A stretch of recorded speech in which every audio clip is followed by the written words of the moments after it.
தேர்தலில் விஜய் சீமான் கூட்டணி. ஸோ திராவிட கட்சிகளுக்கு எச்சரிக்கை அப்படின்றாங்க. அப்போ திராவிட கட்சிகள்லாம் காணாமல் போயிடுமா? அதை எப்படி பார்க்குறீங்க? விஜய் என்ன பெரிய எடுத்துமே 20% வாங்கிட்டு வரப்போறாரு. விஜய்க்கு என்ன அரசியல் அனுபவம் இருக்கு?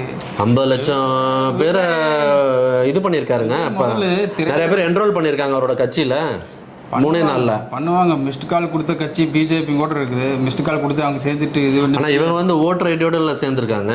ஓட்டர் ஐடி இருந்தாலும் எத்தனை பேருக்கு பிடிச்சிட்டு மாற்றுறவங்களும் இருக்காங்க. அதெல்லாம் சும்மா போய் சும்மா இது பண்ணுறதுக்கு எல்லாம் என்னதான் ஆதாரத்தோடு இருந்தாலும் வந்து அதான் சொல்லுவாங்கள்ல, சிறு பிள்ளைத்தனமாக பேசி விவசாயம் செய்கிறோம் வந்து வெள்ளாமல் வீட்டுக்கு போயிடும் சேராதுன்ட்டு. அந்த மாதிரி தான் அந்த அளவுக்குலாம் இவருக்கெல்லாம் அவர் அனுபவம் பத்தாது. எவ்வளோ தேர்தல் செஞ்சுக்கிறார், எத்தனை கூட்டம் நடத்திக்கிறாரு, இல்லை எத்தனை மாவட்ட செயலாளருக்கு வளர்த்துட்டு இருக்காரு, யார் யாருக்கு என்னென்ன எங்கே இருக்குன்னு தெரியுமா? அரசியலுங்கிறது வந்து இவர் நினைக்கிற மாதிரி சினிமா இல்லை. பக்கமாக வசனத்தை பேசிட்டு உடனே கைதட்டி வாங்கி